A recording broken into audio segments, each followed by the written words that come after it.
Hey everyone, welcome to the Sin Bin. CMB Reggae is continuing in its mission to update all of you on the latest of reggae happenings in the Mid-Atlantic. This time we are branching out and going to the far reaches of the Mid-Atlantic region to learn about the reggae scene on Long Island.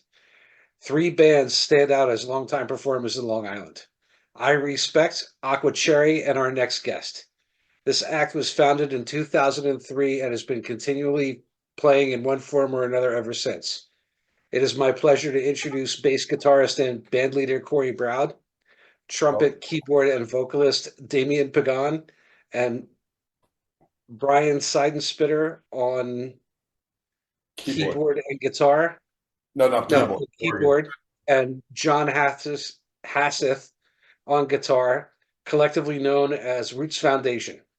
How you doing today, gentlemen? Welcome to the Sin Bin. Good, good. All right, good. Thanks for having us. How you doing, Chris? Thanks for having us. Okay, so let's start off. Give us your 1 minute elevator pitch. If you had to talk to all the reggae fans in the Mid Atlantic about what Roots Foundation is about, what would you tell It's based when I started this, I started to be true to the roots and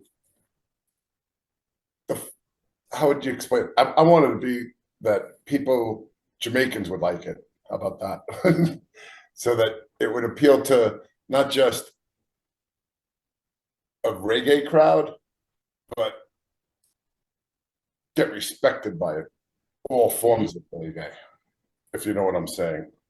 We want to be respected by like artists that are out there now, like Mhm. Chronics and stuff like, you understand what I'm saying, right? I do. I do. And we also wanted to get the respect of fellow musicians. That was, my thing. And I wanted to stay true to the roots, the stuff that I like grew up on and listened to and respected and as a musician for, almost, 40 something years, that I love the music and I wanted to represent it correctly. Not Right. as we had talked a long time ago about Jafakin. Jamaica, that's correct. I mean, And Long Island is just the perfect place to flex that kind of muscle because it's not known for being a reggae hotspot or anything like that. No, But you wanted to create some local flavor and do your thing there. Is that correct? yeah, and for the longest time, I wanted to do original music, but Hmm. to be honest, there you look better there. Um, I Yeah. didn't, I wasn't with certain players where the heads weren't in it, and I wasn't probably at my best writing skills then, but Hmm. I feel like in the later years that my skills got better. that's ultimately what drove the relatively recent lineup change. We wanted to focus more on original music, and some of the other members were more, kind of just interested in doing what we had been doing as a cover band. Um, Yeah. I think that there are a lot of artists who they get into that routine that, if they could book 2 nights, if they could book 2 nights a week and do a local rotation and not have to drive too far, that's what it is they do. But, it kind of threatens the prospect of originality because the local guys just want you to do Bob Marley covers or whatever, and you don't invest time because you already have the gigs. And I just know across the Mid Atlantic there are a lot of bands that I know that kind of fall into that, It's and a it's great. I pull. mean, they have a following, and they can get the shows, so that's what they want to do. mhm. You know. You Well, know, I'm sorry, go.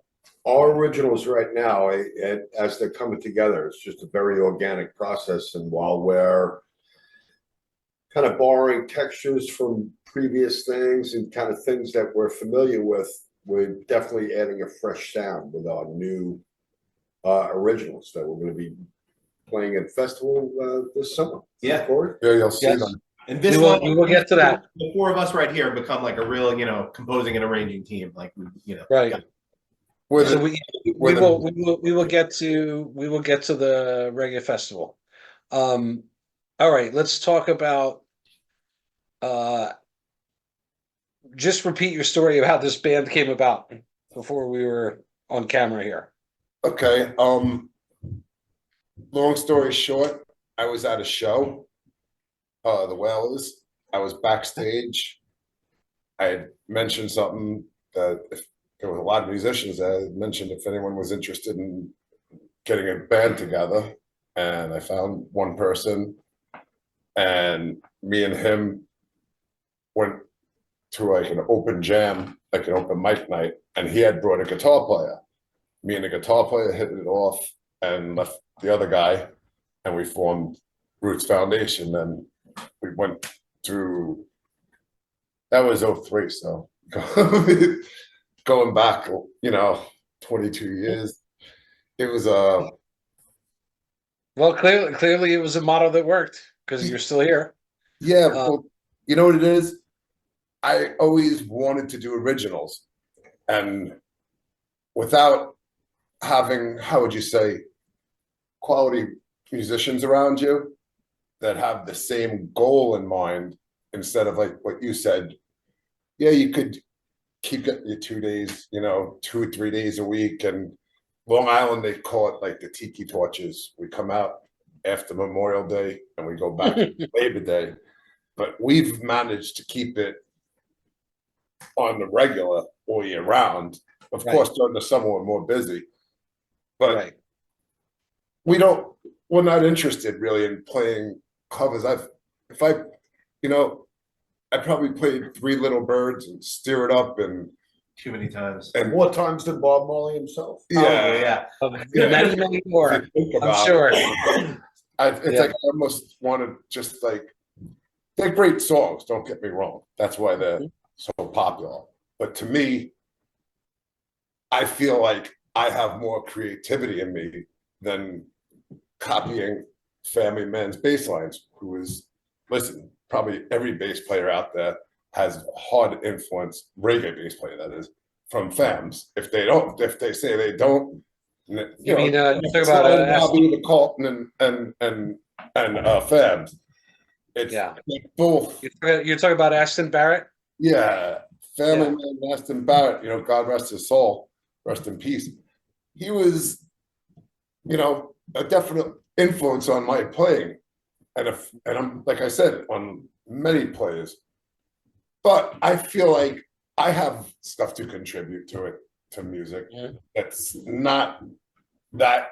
How would you say? Not Bob Marley, which is Right. Corey, So let's John, Brian, and Damien, and Roots Foundation. That's why. so let's move on to the next question. Sure. Outside of Bob Marley and Aston Barrett, who were the guys that you were listening to that really stand out that you think help you in your creative process? Let these guys go first. Yeah. So, I mean, if I may, for me, I play a lot of different styles of music. From the reggae angle, I come from it from, heavy ska influence. So a lot of the early Marley stuff, if we're going down that road, but also just like Toots and the Maytals, just ska and rocksteady are more the flavor that I'm coming from versus like the roots and dance hall stuff, which I love and respect, but that's just that's where I'm coming from. So yeah. Okay. I play a little melodica, so I'm really into Augustus Pablo, and I try to bring a little bit of that influence in. I'm more of a jazz head, but learning reggae from Corey and from these talented musicians. So he's doing really well. and you, John?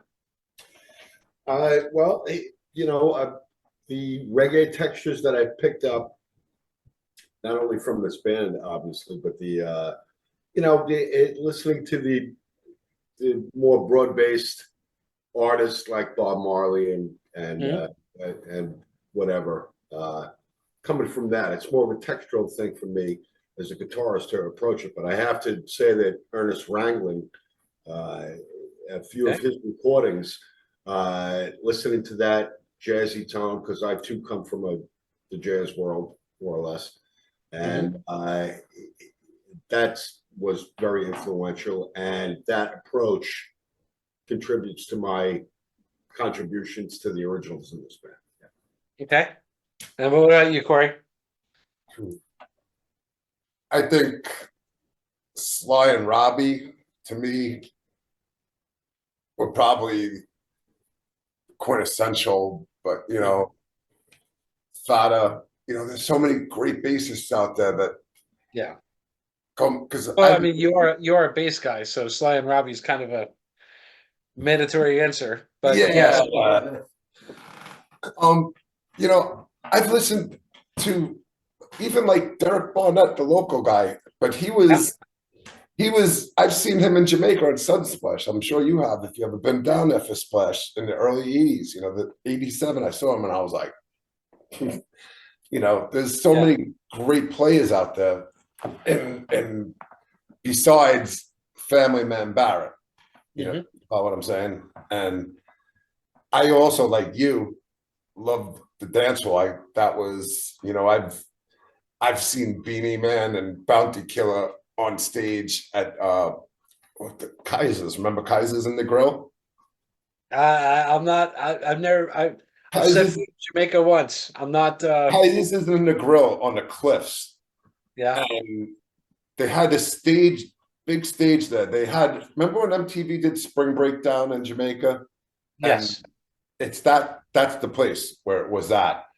And I'll never forget seeing that, you know, Bounty Killer and Beanie Man, right? You know, and I was like, it was, you know, I know you like that stuff.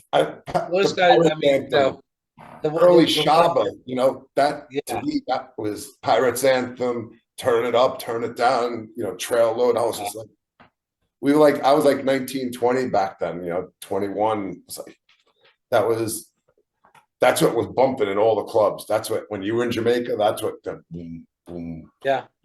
That's what you Well, heard. that's how I got into reggae. Yeah.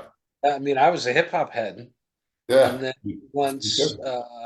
once Supercat and Bounty Killer and Beanie Man in particular started to do some of these hip hop crossovers, I was like, Ooh. this is fantastic. And then I went back and I listened to the more classic dance hall, the Kingston Skateland kind of stuff and all that.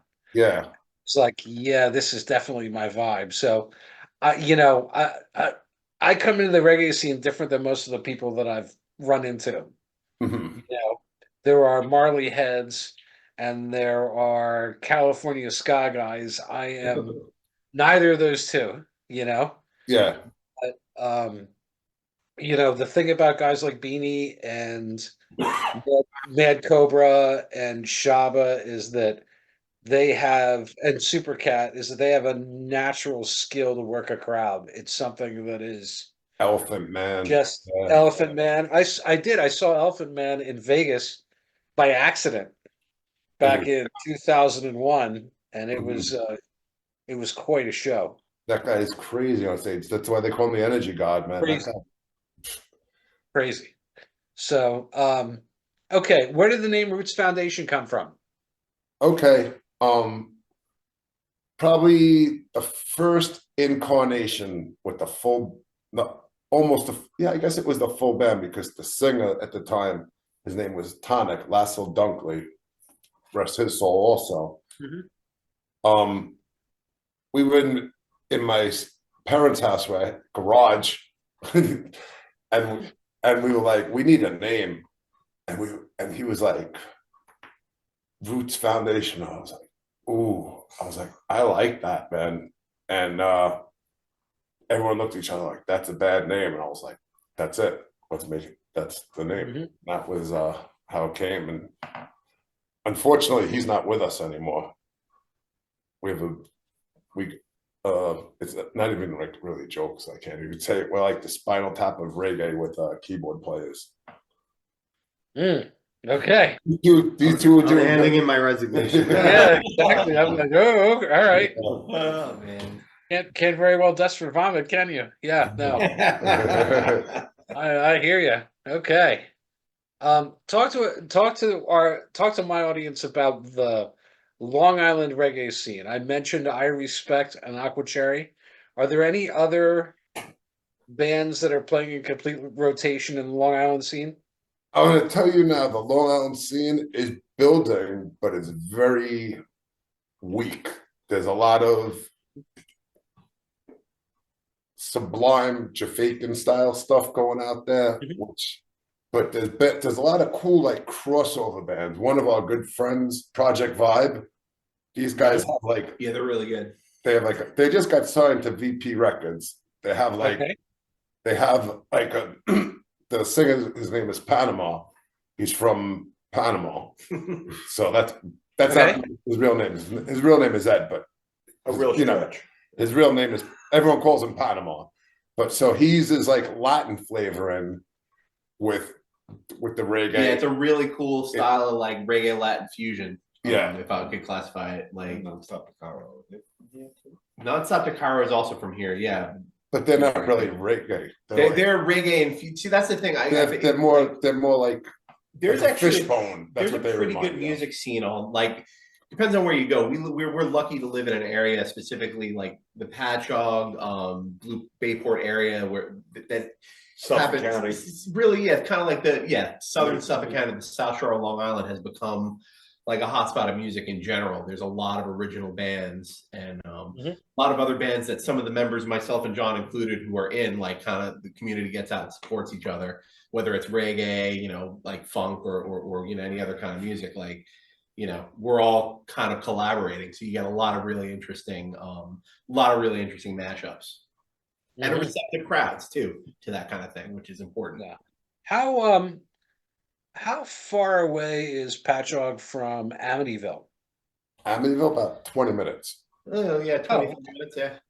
Depending on Yeah. traffic, 20, 25 minutes. Because I know that there has been a California ska scene a little bit. There's been some playing in Amityville. Doa's Daydream came from California, and then you have Spray Allen, which is Eric Wilson from Yeah. Sublime's Uh-huh. people. Yeah, I just noticed they play a little bit in Amityville. I would say that crossover sound that you're hearing is mainly younger crowd that's backing off that, like in the 30s to mid to late 20s, Well, CMB Reggae is a big tent. Yeah, it's not infinite. I mean, but California ska is within the tent. I think New England punk ska is probably not within the tent, but everybody does their own thing, and I'm more on the lookout for musicianship and the ability of people to really push it through and try to refrain from being a critic of style, even though I have my own biases and prejudices and all that. I just saw over Easter weekend, I saw Aqua Cherry play in Atlantic City. They're really And good.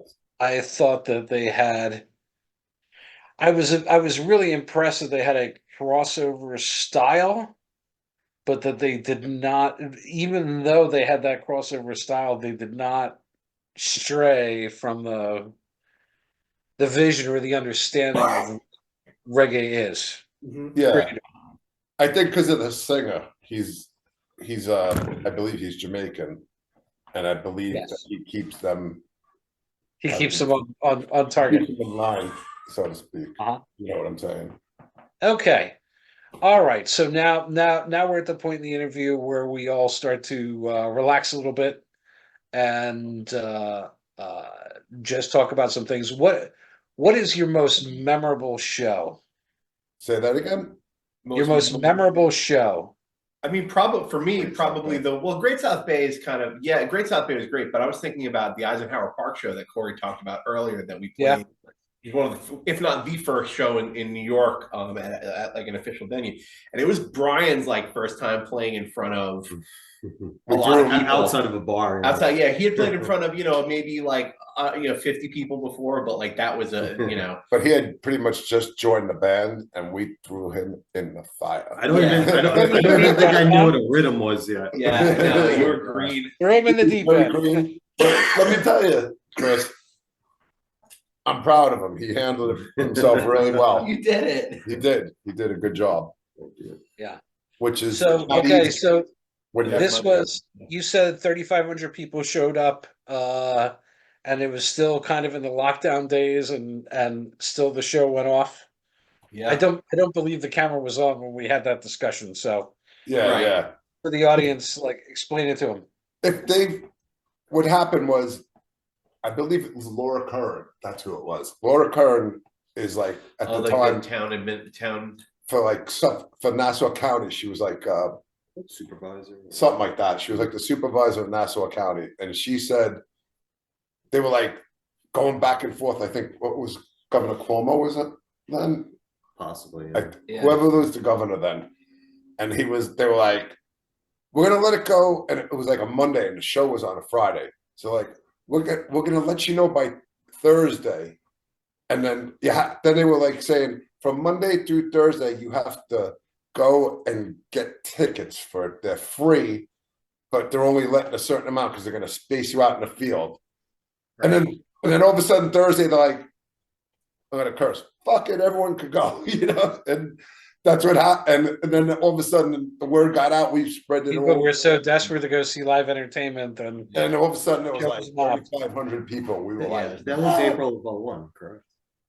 Of 21, yeah. you would know that was your first show. Yeah, I think so. Yeah. And then, like John said, Great South Bay. Like, I mean, those were Yeah. crazy. We yeah. had a- So this is okay. We can talk about this now. This is an annual tradition. How long has this been going on?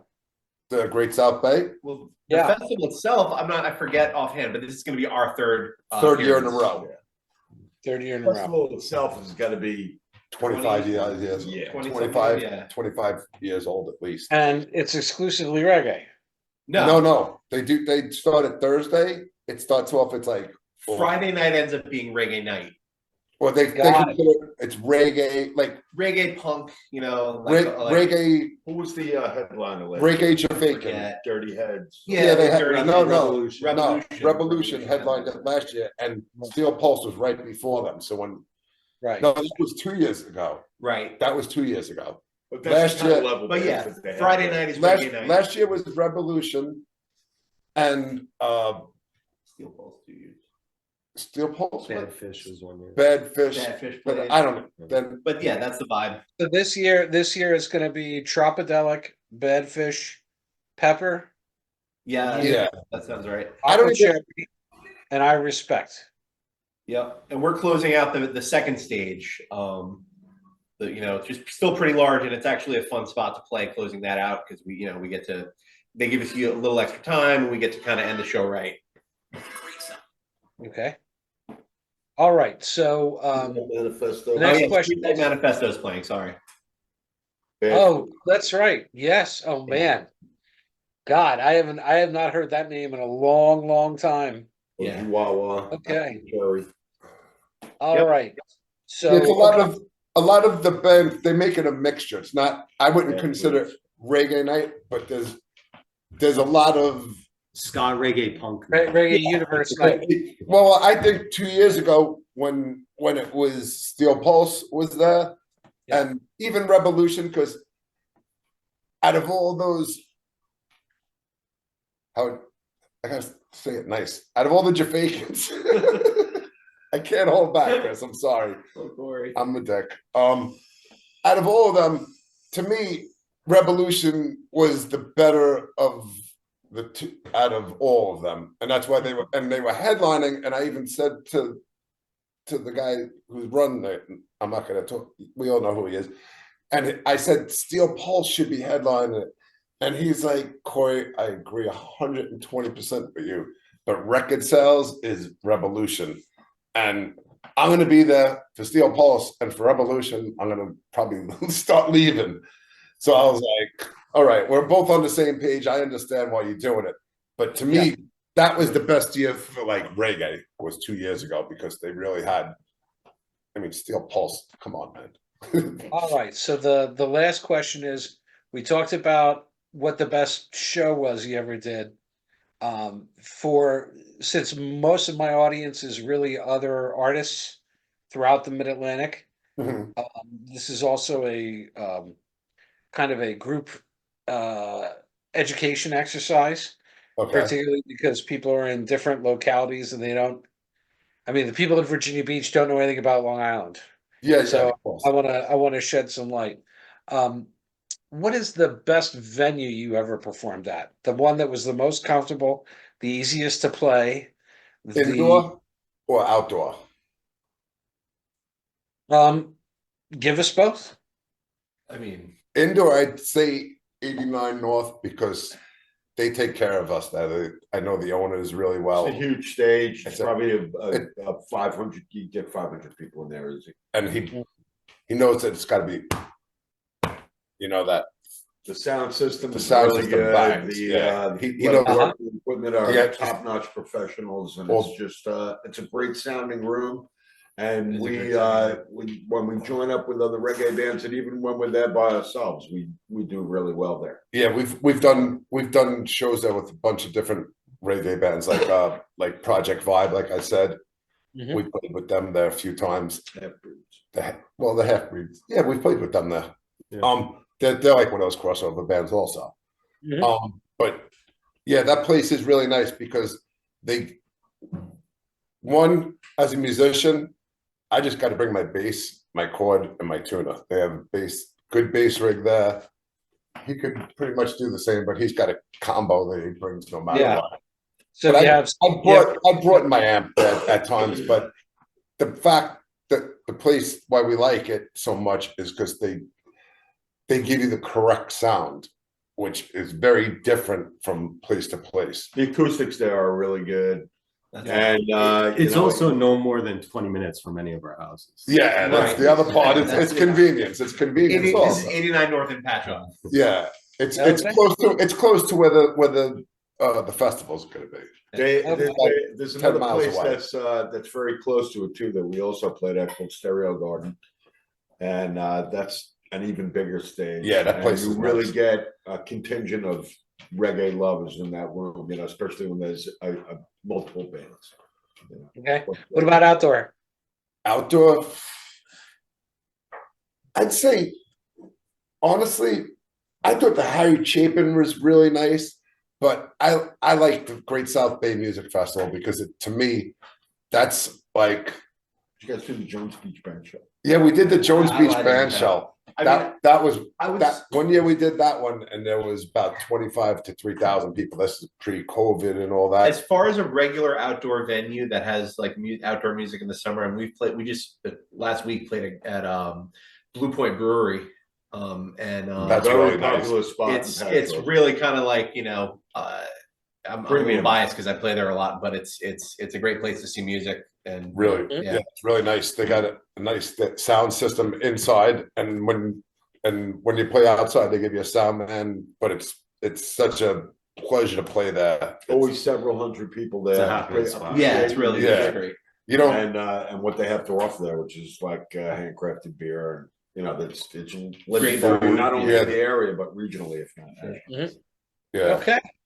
but the All Great right. South Bay to me, because it's not the easiest festival to get into, and two, it's like our hometown, so to speak, our home stage, and they bring in big name acts. Like they got, they have the Allman Brothers there. They've had a lot of different. They have Joe Bonamassa there this year. It's A lot of great variety. They had Bob Weir there, right? Or Phil Yeah. Lesh. Phil Lesh last year. I mean, they do.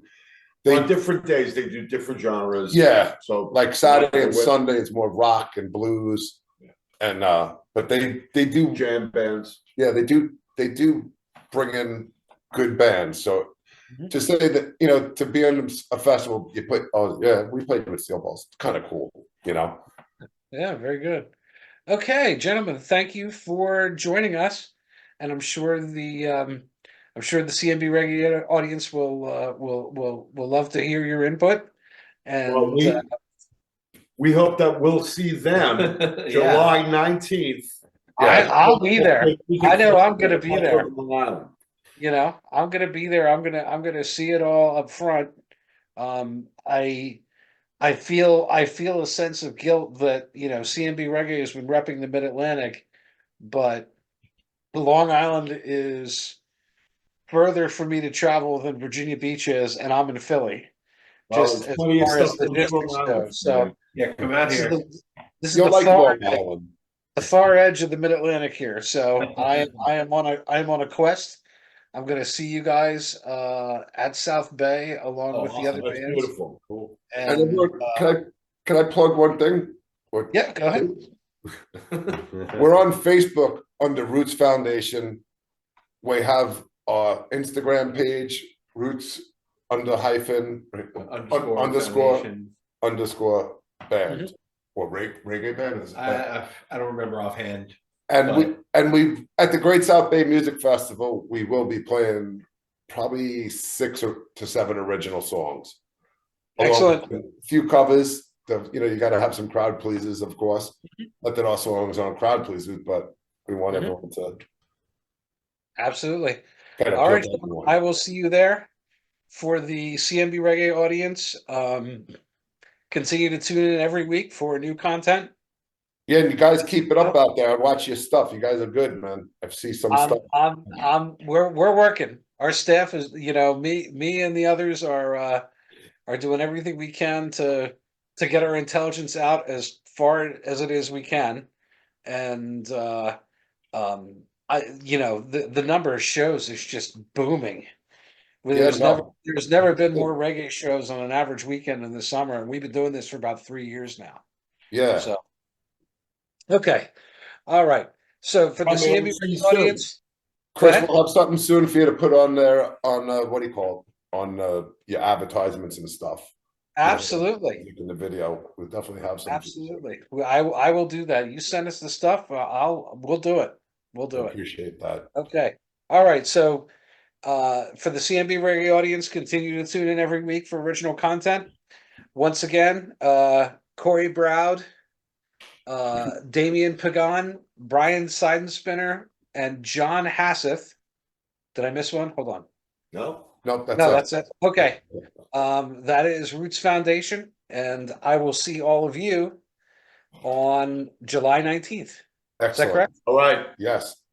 Yes. Go All on, right. you Take too. care. Yeah. Thank you And for we'll keep joining in us. touch.